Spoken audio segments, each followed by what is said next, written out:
Bueno, bienvenidos a todos a nuestro tercer encuentro de este curso de accidente de tránsito. En el día de hoy vamos a comenzar, vamos a decir así, ¿no? Comenzar con lo que es la etapa del reclamo. ¿Está bien? Hasta aquí hemos visto todo lo que sería el análisis, ¿no es cierto?, de una consulta y distintas cuestiones a tener en cuenta.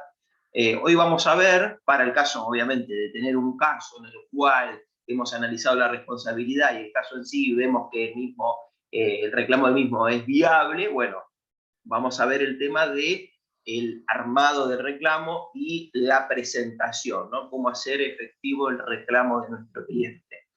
Desde ya, si bien siempre me gusta hacer esta aclaración, ¿no?, sin perjuicio que decimos el reclamo ante el asegurador, ya todos sabemos que el reclamo es contra el dueño o guardián, y en virtud de existir un contrato de seguro, que vamos a ir contra la aseguradora de este, ¿no?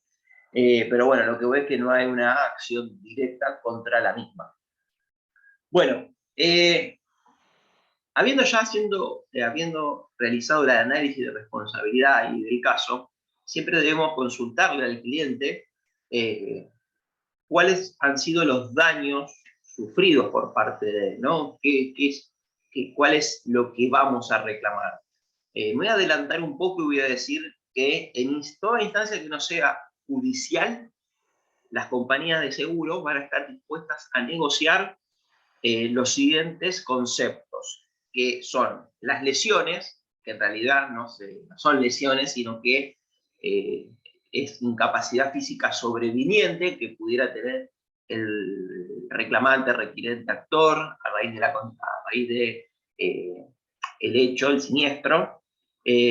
Lo demás es el daño material que pudiera haber sufrido el vehículo del reclamante, y gastos médicos que no suelen ser solicitados, y algunas compañías de seguro también van a ponderar lo que es el lucro cesante, pero no respecto de una actividad particular de el reclamante, ¿no? Para el supuesto, por ejemplo, de que hubiese estado una semana en cama y no hubiese podido trabajar y él es monotributista, por ejemplo, ¿no? El lucro cesante apunta a si el vehículo es o no una herramienta de trabajo, ¿no? Esto más que nada si tienen algún reclamo de algún taxi, un remis, ¿no es cierto? Todo lo que sean vehículos de trabajo, puede la compañía a la cual ustedes estén presentando el reclamo ponderar también el lucro cesante respecto de ese vehículo, ¿no? Nunca de lo que dejó de trabajar la persona, si por ejemplo era vendedor, no sé, ambulante, por así decirlo, o el corredor, digamos, ¿no?, que va y vende a negocios. Eso no, lo que dejó de trabajar no. Sí, respecto del vehículo. Vamos a ver qué documentación debemos solicitar para el caso de que nuestro cliente consultado nos diga: sí, a raíz de este siniestro yo sufrí una lesión, ¿no? Si ese es el caso, lo que el cliente siempre nos va a tener que proporcionar es copia del DNI, y para el caso de una incapacidad física sobreviniente, certificado de atención médica, epicrisis, copia del libro de ingreso por guardia, ¿no? Documentación médica que avale que fue atendido con posterioridad al siniestro por una dolencia, ¿está bien? Dependiendo del tipo de gravedad de la lesión que estén reclamando, el certificado debe ser o no de la misma fecha en que ocurre el siniestro. A lo que voy es a que si ustedes están reclamando una incapacidad física sobreviniente por una lesión intermedia o grave, la persona no puede estar 5 días o 6 días sin ir a atenderse. ¿Está bien? En esos casos, sí o sí, la constancia de atención médica debe ser de inmediata, ¿no? Ahora me van a decir: no, si el accidente fue a las 23:50 de la noche, bueno, será del día siguiente, pero de manera inmediata, ¿no? Lo que voy es que debe ser una atención inmediata. A diferencia de si se trata de las lesiones de carácter leve, ¿no?, como puede ser una cervical, una lumbalgia, quizás las que en mayor parte vemos al momento de hacer reclamos. Estas sí puede que la documentación médica no sea de la misma fecha de ocurrencia del hecho, y en líneas generales podemos decir que puede ser de hasta 5 días posteriores a la ocurrencia del hecho, ¿no? Son lesiones que permiten a la persona continuar con la vida cotidiana con la molestia, ¿no? No necesitan acudir de manera inmediata a la atención médica. Bueno, respecto del certificado o de la documentación médica, siempre debe constar obviamente nombre completo, DNI, la firma del médico, el sello, y recomiendo que siempre tenga un diagnóstico, es decir, un motivo por el cual esa persona está siendo atendida. ¿Está bien? Siempre, o sea, dolor cervical, lumbar, no sé, fractura expuesta de, bueno, tiene que quedar plasmada la documentación. ¿Estamos? Presentada la documentación a la compañía, lo que va a pasar es que pueden encontrarse con distintos procedimientos. En la práctica, a ver, cuando ustedes vayan a gestionar reclamos, se van a encontrar con distintas formas de llevarse adelante por parte de la compañía, ¿no? Si es que obviamente no vamos a acudir a una instancia judicial. Así que, si no es ese el caso, vamos a ver lo siguiente. Cuando ustedes presentan la documentación, lo clásico que era que nos den un turno con un consultor médico de la compañía, ¿no? El cual iba a revisar al cliente y iba a ponderar la incapacidad física sobreviniente que presentaría el mismo. ¿Está bien? Y asimismo también existe algo que se llama riesgo judicial. El médico de la compañía también suele poner, al finalizar el informe, cuál sería el porcentaje de incapacidad que podría llegar a serle reconocido a ese reclamante en una eventual instancia judicial. Bueno, respecto del informe vamos a encontrarnos con esto, ¿no? Que algunas compañías continúan o han vuelto a lo que es la vista médica presencial, es decir, nos van a pasar el contacto del médico de la compañía para que, o bien nos van a decir, nos van a coordinar el turno y nos van a citar, ¿no es cierto? Lo van a citar a nuestro cliente para que vaya del consultorio médico a tener esta vista médica de manera presencial. Asimismo, hoy en día tenemos la vista médica a distancia, ¿no? Es la posibilidad de coordinar con el galeno de la compañía para que videollame al cliente, es decir, lo van a videollamar y van a tener esa vista médica, pero a distancia, no de manera presencial. ¿Qué es lo que tenemos que saber respecto de esta vista médica? Bueno, respecto a la vista médica, siempre el cliente debe recordar, ¿no es cierto? Porque se lo van a consultar, ¿no? Fecha del hecho, lugar de ocurrencia del hecho, forma en que ocurre el siniestro. Asimismo, siempre le van a consultar la edad, le van a consultar si se trata, si a raíz de este siniestro tuvo algún tipo de atención por parte de su ART, ¿no? Si es que estaba yendo, viniendo al trabajo. También le van a consultar si tuvo alguna vez otro accidente, alguna vez ha tenido un accidente de tránsito con anterioridad. Bueno, todas estas cuestiones le van a consultar. Asimismo, obviamente le van a, si, dependiendo de la dolencia que esté reclamando, le van a consultar respecto de la misma. Es decir, si ustedes van a reclamar una cervicalgia, no es conveniente que el cliente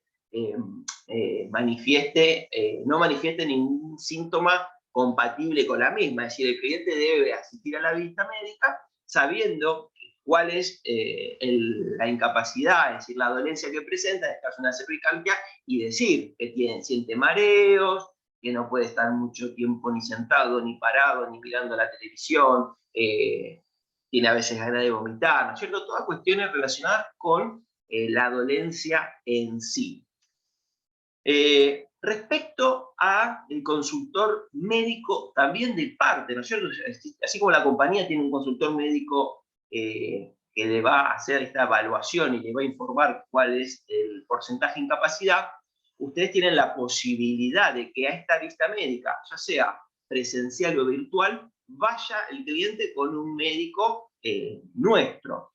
Desde ya, si están reclamando lesiones de carácter leve, como es una cervical, una lumbalgia, ustedes van a estar entre el rango del 2% al 6% de incapacidad. O sea, a la hora de la negociación, van a decir que su cliente tiene el mayor grado de incapacidad en base a la dolencia leve que estén reclamando.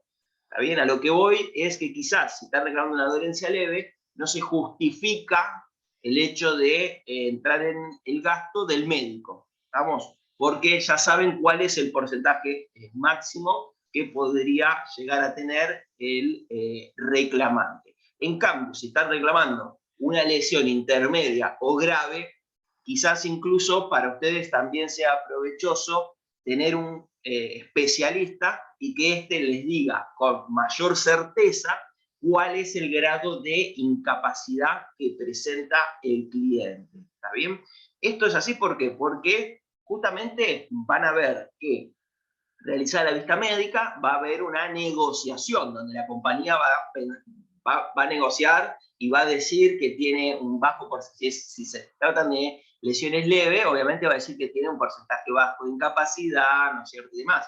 En cambio, ustedes van a decir todo lo contrario y bueno, van a ir limando las asperezas hasta llegar a un punto en que la compañía les va a decir es el monto máximo que yo puedo ofrecerle en esta instancia. ¿Está bien?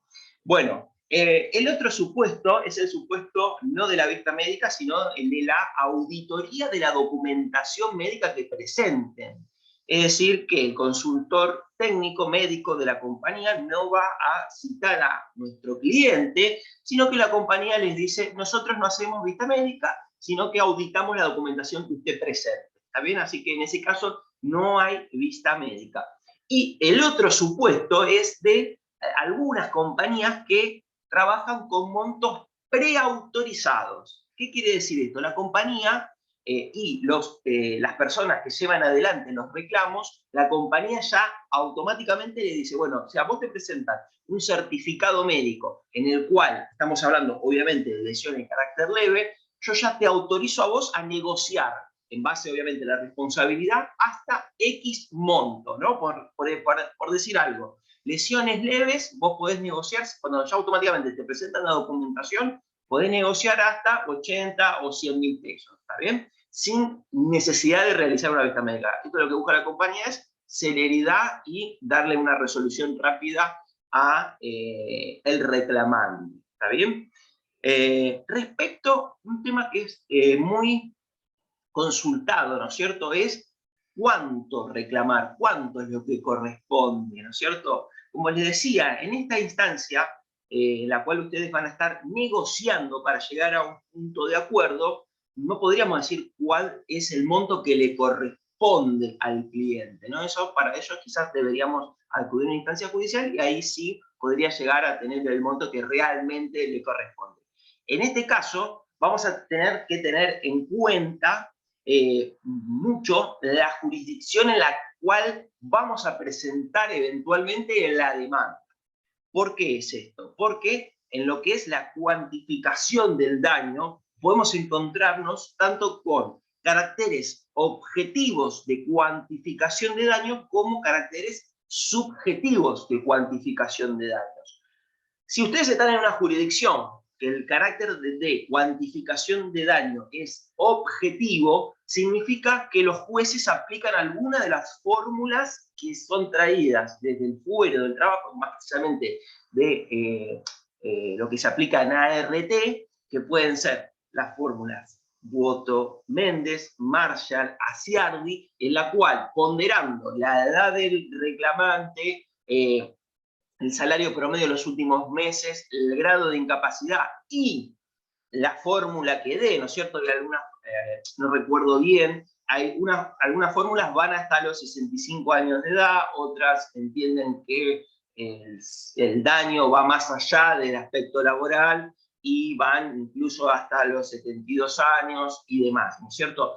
Pero a lo que voy es que si están en esa jurisdicción, poniéndose de acuerdo con la compañía en cuanto al grado de incapacidad, van a ver cuál es eventualmente sería la sentencia, cuál es el monto que en esa jurisdicción se le reconocería al reclamante. ¿Por qué? Porque justamente el carácter de cuantificación es objetivo. Acá vamos a decir que es mucho más fácil saber cuál va a ser el resultado en un pleito, a diferencia de las jurisdicciones que aplican el carácter subjetivo de cuantificación, ¿no? Que aquí nos vamos a encontrar que una misma persona con un mismo grado de incapacidad puede llegar a tener una sentencia X en el juzgado 1 y otra totalmente distinta en el 2, en el 3, y lo mismo cuando, si es que esa sentencia es apelada, llega a la Cámara y luego a alguna de las salas en particular,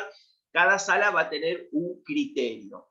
Las compañías de seguro, obviamente, que reciben sentencias, vamos a decir, a diario de las salas y están un poco más actualizadas en lo que es el valor punto promedio, es decir, el valor, cuánto vale el punto de incapacidad. Es decir, para ello deberíamos nosotros también estar viendo en la jurisdicción donde uno va a presentar la demanda cuál es el valor promedio que se está reconociendo en las salas para saber aproximadamente cuál sería también el monto que se le reconocería a nuestro cliente por este concepto de incapacidad física sobreviniente. Por ello, van a ver que las compañías en estas jurisdicciones se manejan mucho también respecto a la situación de cada compañía en particular. Es decir, algunas compañías van a ver que los ofrecimientos son mucho mejores que otras compañías, ¿está bien? Así que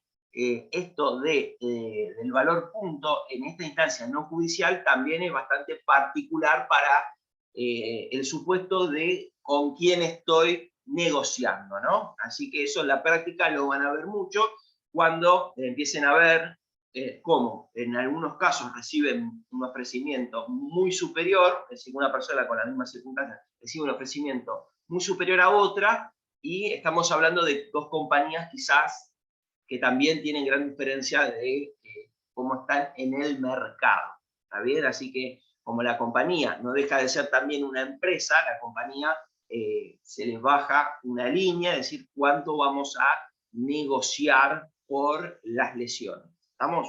Así que es bastante subjetivo. Por ello, cuando ustedes estén en una negociación y luego de que su cliente vaya a la vista médica, lo que deben hacer es informarle, ¿no?, a la persona que está gestionando el reclamo que su cliente ya fue a la vista médica y esperar el primer ofrecimiento. Es decir, la compañía va a hacer un primer ofrecimiento. No se desalienten cuando el primer ofrecimiento sea bajo, es decir, quizás no era lo que ustedes esperaban, porque siempre nunca va a ofrecerle la compañía todo el monto que pueden ofrecer en su primer ofrecimiento, ¿está bien? O sea, si la compañía les ofrece, no sé, 100.000 pesos, ustedes esperaban 300, lo conveniente siempre es manifestar esto, ¿no?, en atención a el ofrecimiento realizado, indico que la pretensión inicial de mi cliente es de 300.000 pesos en base a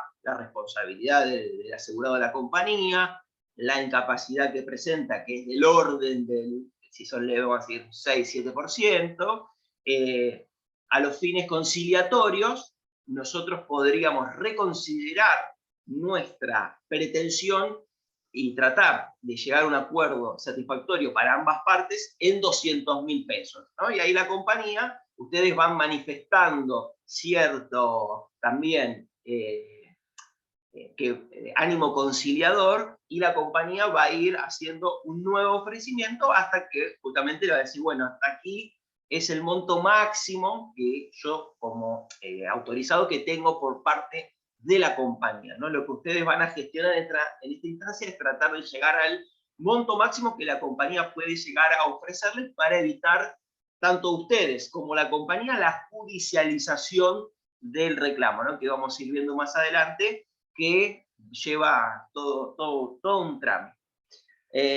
Bueno, asimismo, como les decía, también vamos a poder reclamar lo que es el daño material que haya sufrido el vehículo de nuestro cliente, ¿no? Para ello siempre nos van a requerir la copia del DNI del reclamante, la copia de la cédula de identificación o título del vehículo. Esto es así porque de esta manera se acredita la legitimación activa en el reclamo y la compañía identifica si es correspondiente a la persona que le tiene que pagar, ¿no? La compañía nunca le va a pagar a alguien que no sea titular registral, salvo que, en caso de no tener la titularidad aún, lo único que le pueden llegar a presentar para pagarle es el 08 completo certificado. ¿Está bien? Esa es la única manera de suplir la falta de titular registral. O sea, siempre si su cliente viene y le dice, pero no, bueno, entonces lo que nos van a requerir es el 08 completo certificado. ¿Está bien? Si usted no hizo todavía el registro de la titularidad del vehículo en el registro, tráigame esto. ¿Está bien? El certificado puede ser tanto por un escribano o por, obviamente, el registro.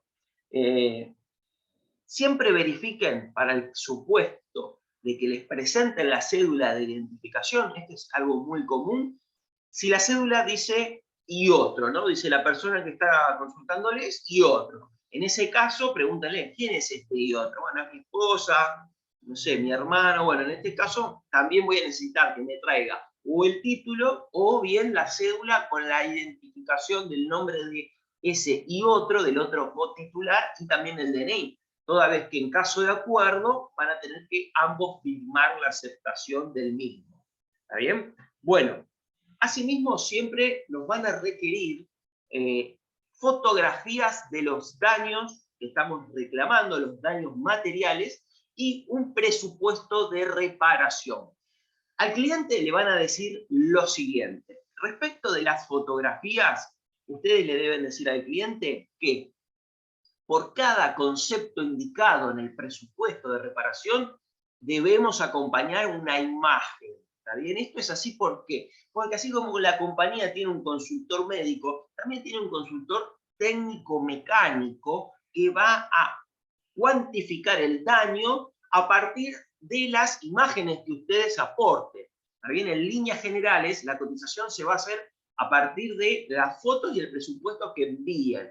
Y dependiendo de la compañía, puede llegar, si es un caso que lo amerite, puede llegar a autorizarse o requerirse una inspección in situ, es decir, que un inspector vaya a ver al lugar el vehículo siniestrado, ¿vamos? Para hacer el informe de cotización, pero, como les digo, en líneas generales, es a través de las fotos que se va a hacer esta cotización. Respecto a las fotos, así como tenemos que acompañar fotos de todos los daños indicados en el presupuesto, también una imagen desde lejos donde se vea el dominio del vehículo. Respecto del presupuesto, siempre, en este caso ustedes no van a fijar a diferencia de lo que sería una capacidad física sobreviviente, ustedes van a poner un número aleatorio para solicitar un monto. En el presupuesto ustedes no van a participar, sino que el presupuesto lo va a hacer un tallerista que se dedica a hacer este tipo de trabajos. Respecto de esto, siempre les aconsejo que le digan al cliente que el presupuesto no se ajusta a lo que realmente le cueste al cliente la reparación.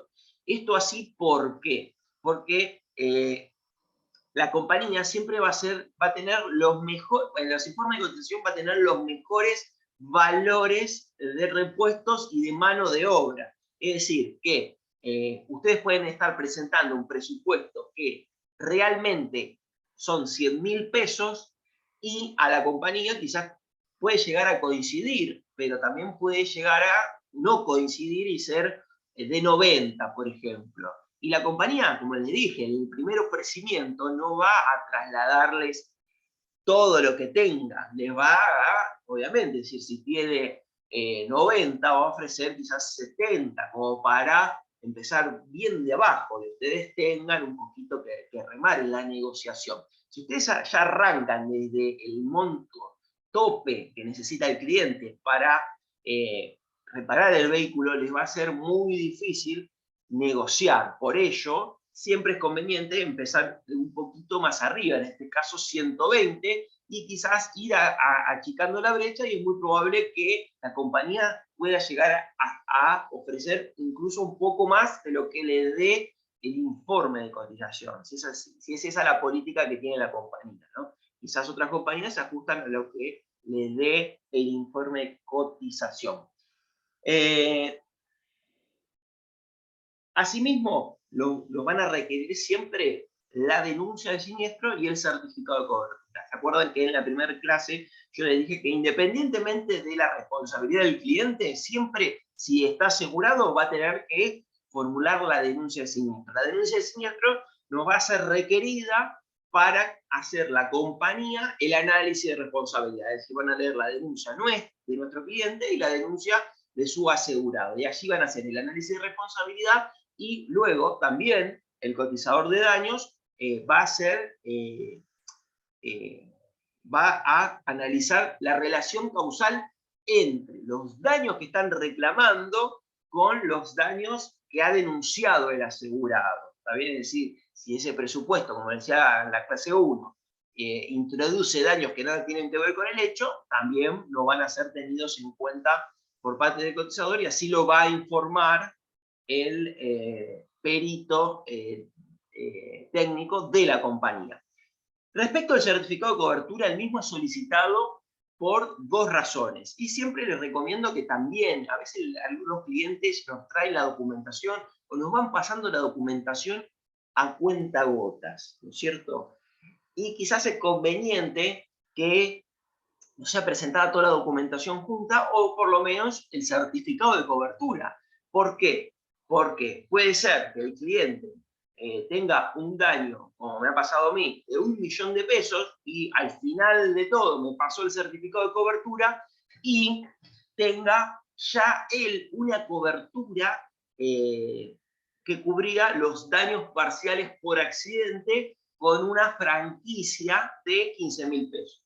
Es decir, que yo pasé de reclamar 1.000.000 de pesos a reclamar 15.000 pesos, que es el reintegro del monto de la franquicia. Así que este es uno de los motivos por los cuales tanto nosotros como la compañía de seguros siempre debemos requerir, si es que hay una cobertura en el vehículo de nuestro asegurado, el certificado de cobertura. Identificar si es que el cliente cuenta ya con, como en este caso, una cobertura de accidentes, de daños parciales por accidente. Por lo cual, en vez de pedir el presupuesto, le vamos a decir, bueno, en este caso usted debe traerme la carta de franquicia, ¿no? Que es el monto que usted le va a pagar al tallerista que le indique la compañía de seguro que le va a reparar el vehículo. ¿Está bien? Y lo que se reclama en este caso es esa franquicia, que es el monto que siempre va a quedar a cargo del asegurado. En este caso es nuestro cliente. Y el otro motivo, quizás que es una cobertura más común, es la cobertura por destrucción total. Si ese es el caso, es decir, si el caso de su cliente, el daño que están reclamando es igual o superior al 80% del valor en plaza del vehículo, no de la suma asegurada, del valor en plaza del vehículo, en ese caso, lo que va a suceder es que la otra compañía le va a decir, bueno, presénteme la carta de rechazo de destrucción total y vuelva con el reclamo, ¿no? En ese caso, el asegurado debe tramitar el cumplimiento contractual de destrucción total del vehículo, y en caso de rechazo sí se puede reclamar a la compañía del otro vehículo que ocasionó el siniestro, ¿no? En este caso, quizá lo más conveniente sería decirle al cliente, bueno, tráigame un monto, no del 80, sino del 70, ¿no? Algo que nos acerque al 80 para obviar este paso. ¿Me olvido de algo? No. Bueno, respecto a los gastos médicos, es un concepto que no suele ser reclamado, pero si ustedes presentan las prescripciones médicas y los tickets de el alquiler de un cabestrillo o medicación, la compañía se los va a reintegrar. Y siempre me acuerdo, cuando explico esto, que el cliente también puede llegar a reparar su vehículo y en este caso pueden ustedes solicitar el reintegro de lo que haya pagado el cliente. ¿Qué quiere decir? Si su cliente pagó 100.000 pesos por la reparación del vehículo, siempre y cuando los daños tengan relación de causalidad con el hecho, pueden ustedes reclamar el reintegro de lo pagado, porque es lo que realmente pagó el cliente por el daño que sufrió. Pero tengan en cuenta que si el tallerista donde él repara el vehículo es IVA responsable inscripto, va a pagar el cliente 121.000 pesos y la compañía nunca le va a reintegrar todo lo que sea pago en carácter de impuestos, en este caso el IVA, solamente va a pagar el capital, 100.000 pesos, ¿está bien? Esa es la aclaración. Respecto del lucro cesante, es un concepto que puede o no ser reconocido por la compañía de seguros que le ha tocado a ustedes, en este caso, presentar el reclamo. Si es que lo reconocen, el cotizador, así como hace la cotización del daño y la ponderación del mismo, le va a informar a la compañía cuáles sería la cantidad de días que estaría un vehículo detenido en un taller para estos trabajos. Y en virtud de eso, la compañía ya tiene un monto preestablecido para vehículos de trabajo. Por ejemplo, un remis, un taxi, la compañía ya sabe. Si se trata de un remis, pueden ofrecer, no sé, hoy en día, yo cuando estaba en la compañía era mucho menos, pero bueno, vamos a decir un número. 4.000 pesos, 5.000 pesos por cada día que el cotizador les informe a ustedes estaría parado el vehículo. Lo mismo pueden hacer ustedes en el reclamo, decirle, bueno, además del presupuesto que te diga el tallerista, ¿cuántos días tendría que tener el vehículo parado en el taller para hacer los trabajos? Y ustedes también solicitar la facturación normal y habitual de los últimos 60 días para tener un valor día y de esta manera poder de alguna manera cuantificar cuál es el daño por este concepto, ¿no? A la hora de hacer una petición de una negociación. Bueno, quedan 4 minutos. ¿Pregunta, duda o consulta? ¿Estamos bien? Sí, doctor, ¿puedo hacer una consulta? Oscar, diga. ¿Qué tal, doctor? Buenas tardes. Buenas tardes. Tarde pero seguro, ¿no es Sí, cierto? sí, Llegué no, un no hay poquito tarde por problema, los no hay problema. compromisos. Bueno, gracias. ¿Qué pasa si el tallerista, por ejemplo, no está inscripto? Por ejemplo, ¿cómo nosotros demostraríamos lo que abonamos, ¿no es cierto? Y que te dé un recibo, la única forma.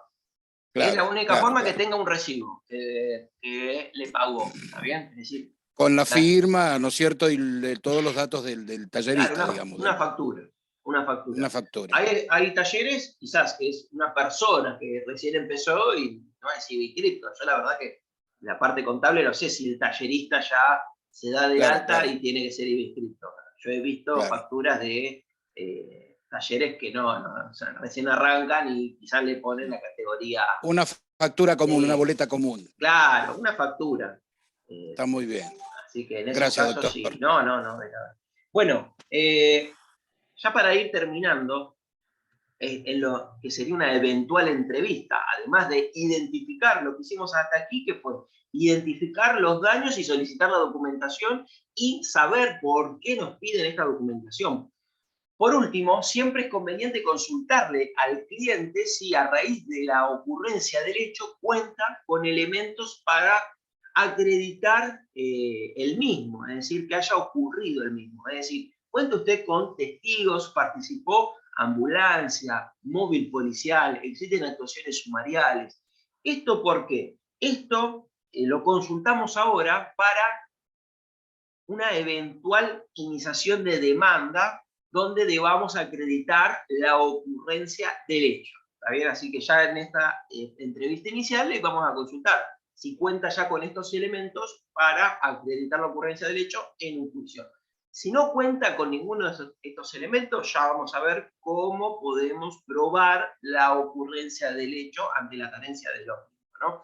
Es muy común que una persona, hoy los presupuestos son cualquier cosita, mucho dinero, que hoy en día las personas tengan un siniestro, ¿no es cierto? Se intercambien los datos y luego, cuando van a hacer el reclamo, bueno, no pueden, van al taller y se enteran que tuvieron un daño significativo y bueno, ven los montos y después cuando van a presentar el reclamo no pueden llegar a un acuerdo con la compañía y bueno, sucede que ellos no tienen testigos, no cuentan con ninguno de estos elementos, y bueno, hay que empezar una instancia judicial para hacer efectivo el reclamo. ¿Está bien? Así que vamos a ver cómo hacemos para subsanar la falta de estos elementos. Bueno, pasó súper volando. Corto y continuamos con la segunda parte.